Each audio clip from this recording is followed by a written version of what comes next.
नमस्कार, द नगरी न्यूज की खास पेशकश खबर दिन भर में आपका स्वागत है। मैं हूं दीक्षा शर्मा। चलिए रुक करते हैं दिन भर की बड़ी खबरों की ओर। एसआई भर्ती 2021 को रद्द किया जाए या इसे यथावत रखा जाए, इसको लेकर राज्य सरकार की कैबिनेट सब कमेटी की महत्वपूर्ण बैठक आज 20 मई को सुबह 11 बजे सचिवालय में आयोजित की गई। इस बैठक में मंत्री जोगाराम पटेल, गजेंद्र सिंह खीपसर, जवाहर सिंह बेडम सहित अन्य सदस्य भी मौजूद रहे। इस बैठक का उद्देश्य राजस्थान हाईकोर्ट के निर्देशों के अनुरूप इस बहुचर्चित भर्ती प्रक्रिया पर सरकार का अंतिम फैसला तय करना है। राजस्थान हाईकोर्ट ने इस मामले में पिछली सुनवाई के दौरान सख्त टिप्पणी करते हुए सरकार को 26 मई तक स्पष्ट रूप पेश करने का आदेश भी दिया था। तो वहीं कोर्ट ने यह भी कहा था कि यदि समय सीमा में निर्णय नहीं लिया गया तो इसका खामियाजा उन लोगों को भुगतना पड़ सकता है जो इस प्रक्रिया में शामिल हुए थे। इसके अलावा बैठक से पहले अखिल राजस्थान राज्य कर्मचारी संयुक्त महासंघ के बैनर तले चयनित अभ्यर्थियों के परिजनों और संगठन पदाधिकारियों ने सरकार से एसआई भर्ती को रद्द करने की बजाय उसे यथावत रखने की मांग भी की। उनका कहना है कि यदि पेपर लीक में कुछ लोग दोषी हैं तो सिर्फ उनके खिलाफ ही कार्रवाई की जाए, लेकिन ईमानदारी से चयनित हुए अभ्यर्थियों के भविष्य के साथ अन्याय न किया जाए। अखिल भारतीय कांग्रेस कमेटी के महासचिव और टॉप विधायक सचिन पायलट ने मंगलवार को जयपुर में मीडिया से बातचीत करते हुए भारत पाकिस्तान के बीच हुए सीज फायर पर कड़ी प्रतिक्रिया व्यक्त की। पायलट ने कहा कि जैसे ही अमेरिका ने सीज फायर की घोषणा की तो पाकिस्तान ने उसका उल्लंघन किया। ऐसी स्थिति में भारत को अमेरिका के दावों पर सशक्त और प्रभावी जवाब भी देना चाहिए। पायलट ने पाकिस्तान को हाल ही में आईएमएफ से प्राप्त कर्ज को लेकर भी चिंता जताई। उन्होंने कहा कि आईएमएफ से पाकिस्तान को पर्याप्त कर्ज दिया गया है और अमेरिकी राष्ट्रपति ने कहा कि वे पाकिस्तान के साथ व्यापार संबंधों का विस्तार करेंगे। क्या कोई गारंटी है कि यह कर्ज आतंकवाद है? इसके अलावा वित्त पोषण में इस्तेमाल नहीं होगा। पायलट ने सरकार से यह भी स्पष्ट करने की मांग की कि पाकिस्तान से मिलने वाले कर्ज के दुरुपयोग से लेकर उन्हें क्या आश्वासन प्राप्त है। यही नहीं, पायलट ने कश्मीर मामले में अमेरिकी भागीदारी पर भी सवाल उठाए और कहा कि कश्मीर भारत और पाक के बीच एक द्विपक्षीय मुद्दा है और इसे अंतर्राष्ट्रीय मामला बनाना दुर्भाग्यपूर्ण है। राजस्थान के बाड़मेर जिले में सोलर और विंड एनर्जी कंपनियों की गतिविधियों को लेकर विवाद गहराता जा रहा है। हाल ही में जिला मुख्यालय पर आयोजित एक बैठक के दौरान बाड़मेर के सांसद उम्मेदाराम बेनीवाल ने जिला कलेक्टर टीना डाबी के समक्ष प्रशासन और निजी कंपनियों की मिलीभगत के आरोप लगाए। उन्होंने कहा कि इन ऊर्जा कंपनियों के साथ कुछ सेवानिवृत्त अधिकारी कार्यरत हैं जो ग्रामीण पर धौंस जमाते हैं और मुआवजा देने में अनियमितता बरतते हैं। इसके अलावा सांसद उम्मेदाराम बेनीवाल ने आरोप भी लगाया कि संबंधित क्षेत्र के एसडीएम कंपनियों का पक्ष ले रहे हैं और ऐसा प्रतीत भी हो रहा है कि जैसे वे कंपनियों के मुनीम बन गए। उन्होंने कलेक्टर से मांग भी की ऐसे अधिकारियों को पाबंद किया जाए और निष्पक्ष कार्रवाई की जाए। इस पर जिला कलेक्टर टीना डाबी ने स्पष्ट किया कि अब तक ऐसी कोई शिकायत औपचारिक रूप से सामने नहीं आई है, लेकिन यदि शिकायतें मिलती हैं तो उचित जांच की जाएगी। राजस्थान के संसदीय कार्य मंत्री जोगाराम पटेल ने कांग्रेस पार्टी पर तीखा हमला बोलते हुए उसे संवैधानिक संस्थाओं का अपमान करने वाली पार्टी बताया है। एक प्रेस वार्ता के दौरान पटेल ने कहा कि कांग्रेस ने अपने शासनकाल के दौरान 90 से अधिक बार संविधान की धज्जियां उड़ाई और अब वही पार्टी संविधान बचाओ का झूठा नाटक कर रही है। इसके अलावा उन्होंने यह भी कहा कि 60 साल तक संविधान में खिलवाड़ करने वाली कांग्रेस आज संविधान बचाने का ढोंग कर रही है।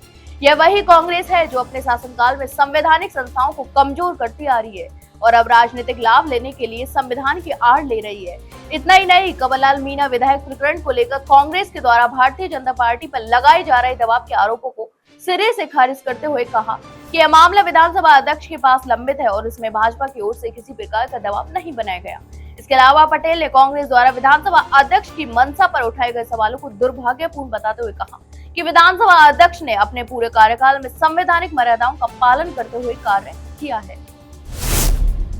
राजस्थान विधानसभा उपचुनाव के दौरान एसडीएम अमित चौधरी को थप्पड़ मारने के मामले में जेल में बंद निर्दलीय प्रत्याशी नरेश मीणा को अभी तक राहत नहीं मिल पाई। पिछले 6 महीनों से न्यायिक हिरासत में बंद नरेश मीणा को मंगलवार सुबह टाउन कोर्ट में पेश किया गया है, जहां उनकी जमानत याचिका पर सुनवाई होनी थी।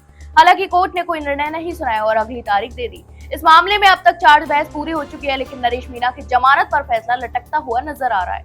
बता दें कि कोर्ट में पेशी के बाद नरेश मीणा ने मीडिया से बातचीत करते हुए प्रशासन और न्यायपालिका पर गंभीर आरोप लगाए और कहा कि हर जगह भ्रष्ट सिस्टम है। मैं पिछले 6 महीने से जेल में सजा काट रहा हूँ, मेरे खिलाफ केवल 323 का बनता है, लेकिन भ्रष्ट तंत्र ने इसे बड़ा बना दिया। न्याय की देवी की आंखों से पट्टी इसलिए हटाई गई थी ताकि जात पात और धर्म देखकर न्याय न हो, लेकिन आज ऐसा ही हो रहा है। नरेश मीणा का यह बयान पुलिस सुरक्षा के बीच कोर्ट परिसर में दिया गया। इसके बाद उन्हें तत्काल पुलिस वैन में बिठाकर जेल रवाना कर दिया।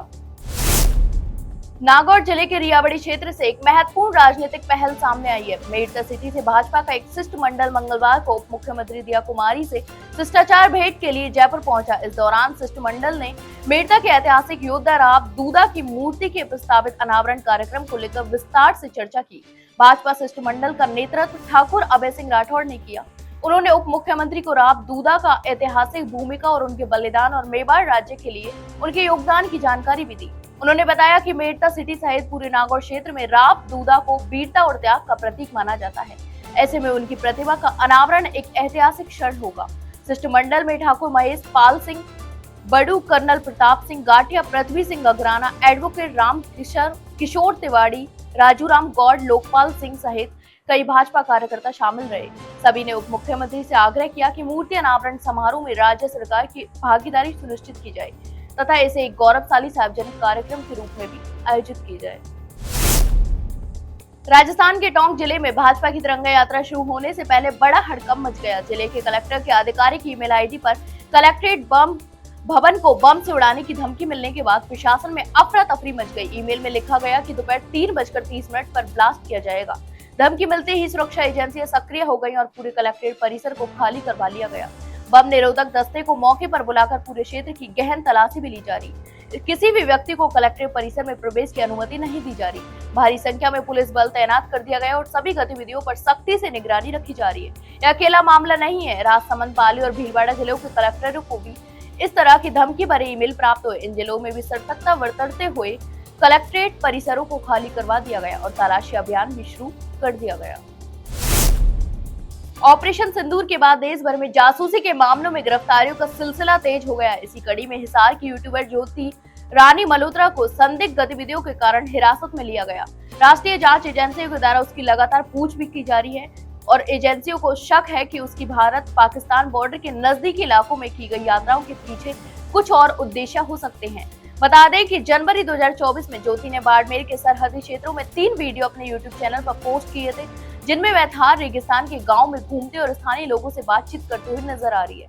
इन वीडियो में वह मुनाबाब जैसे संवेदनशील स्थानों तक पहुंची थी और बार बार भारत पाकिस्तान सीमा के पास होने का जिक्र कर रही थी, जिससे एजेंसियों का शक और गहरा हो गया। एक वीडियो में ज्योति ने बाड़मेर स्टेशन से मुनाबाब जाने वाली ट्रेन का टिकट भी लिया और यात्रा के दौरान कुछ संवेदनशील सवाल भी किए, जैसे बॉर्डर पार करने में कितना समय लगता है और पाकिस्तान कितना दूर है। इन सवालों को सुरक्षा एजेंसियां संदेह की दृष्टि से देख रही है। इसके साथ एक वीडियो में वह सीमा के बेहद करीब खड़ी होकर पाकिस्तान जाने की बात भी कर रही है। राजस्थान में गर्मी का प्रकोप फिर से बढ़ने लगा है, जिसके चलते लोग घरों से बाहर निकलने में मुश्किल महसूस कर रहे हैं। मौसम विभाग ने पश्चिमी राजस्थान के लिए अगले 48 घंटों के लिए राहत भरी खबर जारी की है, जिसमें जैसलमेर, बाड़मेर, बीकानेर समेत कई इलाकों के लिए ऑरेंज अलर्ट भी जारी किया है। तो वहीं श्रीगंगानगर और पिलानी में तापमान 46 डिग्री तक पहुंच चुका है, जबकि अन्य क्षेत्रों में भी गर्मी का असर देखा जा रहा है। 24 घंटे में राज्य के उदयपुर और कोटा संभागों में हल्की वर्षा भी हुई, जबकि बाकी हिस्सों में मौसम शुष्क रहा। पश्चिमी राजस्थान में हीट वेव का असर भी रहा। सर्वाधिक तापमान श्रीगंगानगर और पिलानी में 46.2 डिग्री सेल्सियस दर्ज किया गया। इसके अलावा न्यूनतम तापमान चूरू में 32.4 डिग्री सेल्सियस रहा। तो प्रमुख जिलों में अधिकतम तापमान के आंकड़े इस प्रकार रहे। अजमेर में 42.5 डिग्री, जयपुर में 44.6 डिग्री, बाड़मेर में 44.7 और बीकानेर में 45.1 डिग्री।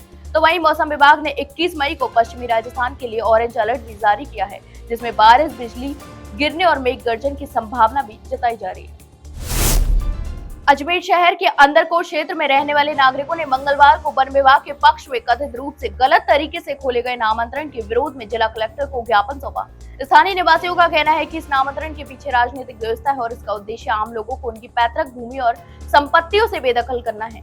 ज्ञापन देने वालों का नेतृत्व राजस्थान प्रदेश कांग्रेस कमेटी के सदस्य और अजमेर उत्तर विधानसभा सीट से कांग्रेस के पूर्व प्रत्याशी महेंद्र सिंह रलावता ने किया। उन्होंने कहा कि अंदरकोट क्षेत्र ऐतिहासिक और बस्ती भरा इलाका है, जहां लोग दशकों में निवास कर रहे हैं। अब अचानक इस क्षेत्र की भूमि को वन विभाग की भूमि बताकर नामांतरण करना न केवल अन्यायपूर्ण है, बल्कि राजनीतिक बदले की भावना को दर्शाता है। तो ये थी दिन भर की तमाम बड़ी खबरें। कल फिर आपके साथ रूबरू होंगे, तब तक के लिए नमस्कार।